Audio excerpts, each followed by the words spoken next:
లాఠీ రాజ్యం ఇదే మీ రాజ్యం ఇదే మీ రాజ్యం లాఠీ రాజ్యం లూటీ రాజ్యం ఇదే మీ రాజ్యం దొంగల రాజ్యం దోపిడీ రాజ్యం. తెలంగాణ రాష్ట్రం ఏర్పడిన తర్వాత తెలంగాణ తొలి ముఖ్యమంత్రి కేసీఆర్ గారు రైతును రాజుగా తీర్చిదిద్దాలని చెప్పి కాళేశ్వరం లాంటి అనేక ప్రాజెక్టులు నిర్మాణం చేయడమే కాకుండా తెలంగాణ రైతాంగానికి సకాలంలో ఎరువులు అందించడం, గిట్టుబాటు ధర ప్రకటించడం, రైతు బంధు ఏర్పాటు చేయటం, రైతు బీమా ఏర్పాటు చేయటం, రైతు వేదికలు ఏర్పాటు చేయటం, రైతులకు సూచనలు ఇచ్చేదానికి అగ్రికల్చర్ ఆఫీసర్లను నియమించడం, ఈ తీరుగా 24 గంటల కరెంటుతో పాటు అనేక సదుపాయాలు కల్పించి దేశానికే అన్నం పెట్టే రైతాంగానికి రాజుగా తీర్చిదిద్దితే 10 ఏళ్లలో రైతులందరూ కూడా కేసీఆర్ గారి పాలనలో ఎంతో సంతోషంగా కంటి నిండా నిద్రపోతూ కడుపు నిండా తింటూ ఒక అన్నపూర్ణగా తెలంగాణ రాష్ట్రాన్ని మరి ఏలినటువంటి పరిస్థితి నుంచి గత 10 నెలల నుంచి 10 ఏళ్ల పాలనలో రైతాంగం అంతా కూడా వ్యవసాయం పండుగ చేస్తే 10 నెలల కాలంలో దండుగా అని చెప్పి రైతులందరూ కూడా అనేక రకాలుగా బాధపడుతున్నారు.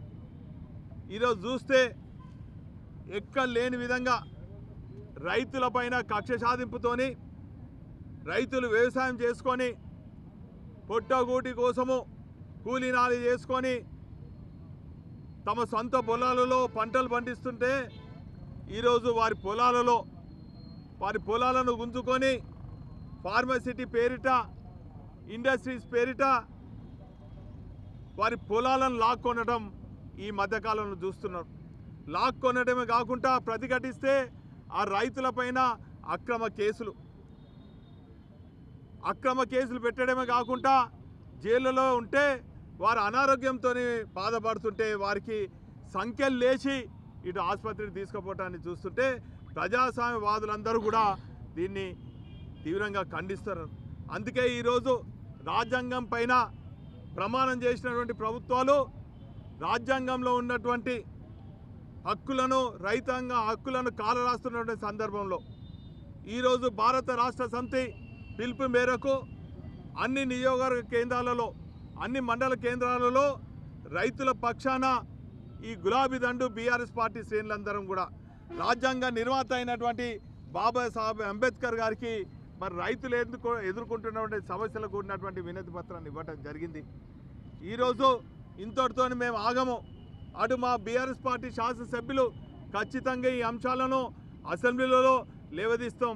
అదేవిధంగా బయట రైతాంగానికి అండగా ఉండేదానికి ఈరోజు ప్రజాస్వామ్యబద్ధంగా అన్ని రకాలుగా అండగా ఉంటామన్నటువంటి విషయాన్ని ఈ సందర్భంగా తెలియజేసుకుంటూ మరి కేవలం రైతాంగానే దగా చేయడం కాదు, ఈరోజు సంవత్సరం కింద మరి ప్రభుత్వంకి వచ్చినటువంటి కాంగ్రెస్ ప్రభుత్వం 420 హామీలు ఇచ్చి 6 గ్యారెంటీలు ఇచ్చి యావత్ తెలంగాణ ప్రజానికాన్ని మోసం చేసి ఇటు రైతాంగాన్ని, విద్యార్థులను, మహిళలను, యువకులను, అన్ని వర్గాల ప్రజలను దగా చేసి ఈరోజు రాజ్యం వెళ్తున్నటువంటి కాంగ్రెస్ ప్రభుత్వానికి వ్యతిరేకంగా ప్రజాస్వామ్యబద్ధంగా మేము ఒక బాధ్యత ఉన్న ప్రతిపక్ష పార్టీగా మరి ప్రజలకు అండగా ఉంటాం. మా నిరసన కార్యక్రమాలు మరి ఎప్పటికప్పుడు ఈ ప్రభుత్వాన్ని నిలదీస్తాం, ఎండగడతాం అన్నటువంటి విషయాన్ని కూడా ఈ సందర్భంగా తెలియజేసుకుంటూ మరి మేము ప్రజల పక్షాన ఒక ప్రతిపక్ష పార్టీగా మేము నిలదీస్తుంటే మా పార్టీ శ్రేణులపైన మనోధైర్యం దెబ్బతీసే విధంగా మా నాయకులను అక్రమ కేసులు బనాయించి జైలుకు పాలు చేయడం చూస్తున్నాం. ఈరోజు ఏదేమైనప్పటికీ కూడా ఎన్ని వేల మందిని మీరు జైల్లో పెట్టినా కూడా మేము ప్రజల పక్షాన పోరాడతాం. ప్రజలకు న్యాయం అయ్యే వరకు కూడా మీరు ఇచ్చినటువంటి హామీలు మరి అమలయ్యే వరకు కూడా మేము అడుగున మేము ప్రశ్నిస్తాం. ఖచ్చితంగా ప్రజల పక్షాన పోరాడతామని కూడా ఈ సందర్భంగా తెలియజేసుకుంటూ భారత రాష్ట్ర సమితి వర్కింగ్ ప్రెసిడెంట్ కేటీ రామారావు ఆదేశాల మేరకు ఇలా తెలంగాణ రాష్ట్రంలో రైతులపై జరుగుతున్నటువంటి అక్రమ కేసులను ఎత్తివేయాలనే ఉద్దేశంతో బాబాసాహెబ్ అంబేద్కర్ గారికి మరి వినయన్న గారి నాయకత్వంలో ఇక్కడ మరి వినతి పత్రం ఇవ్వడం జరిగింది. ఇవాళ తెలంగాణ రాష్ట్రంలో మరి కాంగ్రెస్ పార్టీ ప్రభుత్వం వచ్చిన తర్వాత అన్ని వర్గాలను మోసం చేస్తున్నాడు మరి రేవంత్ రెడ్డి గారు. ఇలా మహిళల విషయంలో కావచ్చు, విద్యార్థుల విషయంలో కావచ్చు, యువకుల విషయంలో కావచ్చు, అన్ని వర్గాలను మోసం చేస్తున్నటువంటి విషయాన్ని మరి ప్రజలు గమనించాలని మీ ద్వారా మరి విజ్ఞప్తి చేస్తూ ఉన్నాం. ఇవాళ రైతుల విషయానికి వస్తే ఇలా లగచెర్ల రైతులపై అక్రమ కేసులు బనాయించి ఇలా ఫార్మాసిటీ పేరుతోటి వాళ్ళ అల్లుడికి మరి ఫార్మా కంపెనీలను పెట్టాలనే దురుద్దేశంతో మరి కొడంగల్లులో మరి లగచెర్ల యొక్క భూములను లాక్కోవడం కోసం మరి అక్రమ కేసులు పెట్టి వాళ్ళని జైళ్ళల్లో బంధించి ఇలా వాళ్ళ యొక్క ఉసురు పోసుకుంటున్నటువంటి వ్యక్తి రేవంత్ రెడ్డి గారు.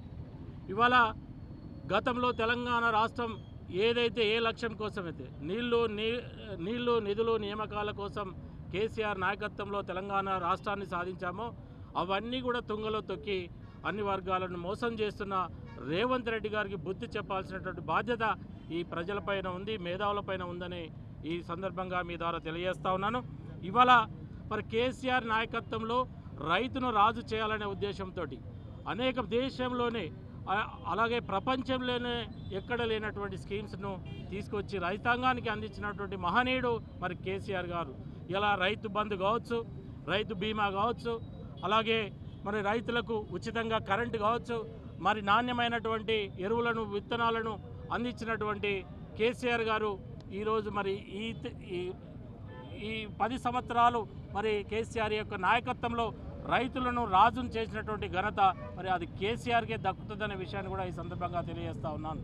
ఇలా రేవంత్ రెడ్డి వచ్చిన తర్వాత అనేక హామీలు ఇచ్చి రైతాంగానికి కావచ్చు, మహిళలకు కావచ్చు, యువకులకు కావచ్చు, విద్యార్థులకు కావచ్చు అనేక హామీలు ఇచ్చి ఒక్క హామీని మరి అమలుపరచకుండా ఈ తెలంగాణ ప్రజలకు మోసం చేసినటువంటి రేవంత్ రెడ్డి ముఖ్యమంత్రి గారికి తగిన గుణపాఠం చెప్పాలని మీ ద్వారా మరి విద్యార్థి లోకానికి కావచ్చు, యువకులకు కావచ్చు, మేధావులకు కావచ్చు మరి విజ్ఞప్తి చేస్తూ తప్పకుండా ఈ అక్రమ లగచెర్ల యొక్క రైతుల యొక్క కేసులు ఎత్తేసేంత వరకు కూడా మరి బీఆర్ఎస్ పార్టీ అండగా ఉండి రైతుల పక్షాన పోరాటం చేస్తామని ఈ సందర్భంగా తెలియజేస్తూ తెలంగాణను మరి గౌరవ మాజీ ముఖ్యమంత్రి గారు బంగారు తెలంగాణగా భాగంగా పచ్చని తెలంగాణను చేయాలన్న ఆలోచనతో మరి రైతులకు ఎక్కడ ఇబ్బంది జరగకుండా ఎన్నికలలో హామీలు కూడా ఇవ్వకుండా కూడా మరి రైతులను ఇబ్బంది పెట్టొద్దని చెప్పేసి రైతులకు ఎన్నో కార్యక్రమాలు చేయడం జరిగింది.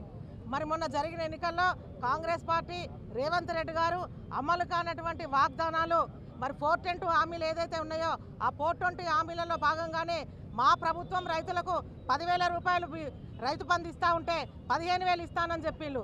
మరి రైతు బీమా 5 లక్షల రూపాయలు ఇస్తే మరి అవి కూడా ఇప్పటివరకు ఇచ్చేది లేదు. మరి అదేవిధంగా కౌలు రైతుకు కూడా 12,000 ఇస్తా అని చెప్పిండు, అది కూడా ఇప్పటివరకు ఇచ్చేది లేదు. మరి వడ్లకు ఏదైతే 500 రూపాయల బోనస్ ఇస్తానన్నారో మరి అది కూడా ఇప్పటివరకు ఇచ్చేది లేదు. రైతును రాజు చేస్తానని చెప్పి అభయస్తామని చెప్పి మరి భస్మాసుర హస్తం లాగా రైతులను ఎత్తి మీద చేపెట్టి రైతులను మోసం చేసిన రేవంత్ రెడ్డి గారు మరి లగచెర్ల రైతులను మరి ఎంతో ఇబ్బంది ఉండి వాళ్ళ అనారోగ్యాల పాలైతే కూడా మరి వాళ్ళని ఒక గజ దొంగల వల్లే చేతులకు బేడీలేసి హాస్పిటల్కి తీసుకుపోవడాన్ని మరి అందరూ కూడా చూస్తూ ఉన్నారు, అందరూ కూడా వ్యతిరేకిస్తూ ఉన్నారు. మరి రేవంత్ రెడ్డి గారికి ఈ సందర్భంగా ఒకటే మనం చేస్తూ ఉన్నాం, మీరు ఏదైతే ఎన్నికల హామీలు ఇచ్చిందో ఆ హామీలను అమలు చేయాలి. హామీలను అమలు చేయకుండా రైతుల తరపున ఇంకా రైతులను ఇబ్బంది పెడతా ఉన్నాం. మరి రైతులందరూ ప్రజలందరూ కూడా గమనిస్తూ ఉన్నారు.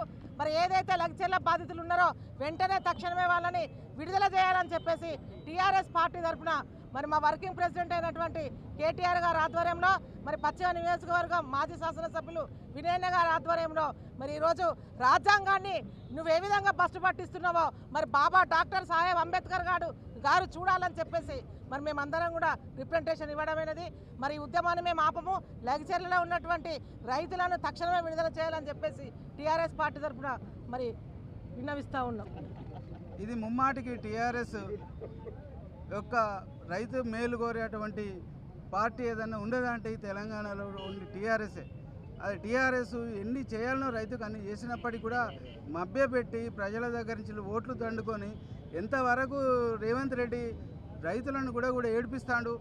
ఏది చూసినా కూడా రైతుకు అన్యాయమే జరుగుతుంది. నేను కౌలు రైతుకి ఇస్తా, నేను ఇది ఇస్తా అది ఇస్తా అని చెప్పి అన్ని వాగ్దానాలు చేసి ఇవాళ రైతులను ఆడుకుంటాను మోసం చేసి ఎప్పటికి కూడా అయితే టీఆర్ఎస్ ప్రభుత్వం ఎక్కడ వెనుకకపోదు. ఇది రైతుల ప్రభుత్వం, అప్పుడే రైతుల ప్రభుత్వంగా మేము పేరు తెచ్చుకున్నాం. ఇప్పుడు కూడా రైతులను కాపాడుకుంటామని ఈ సందర్భంగా తెలియజేస్తున్నాం. Thank you.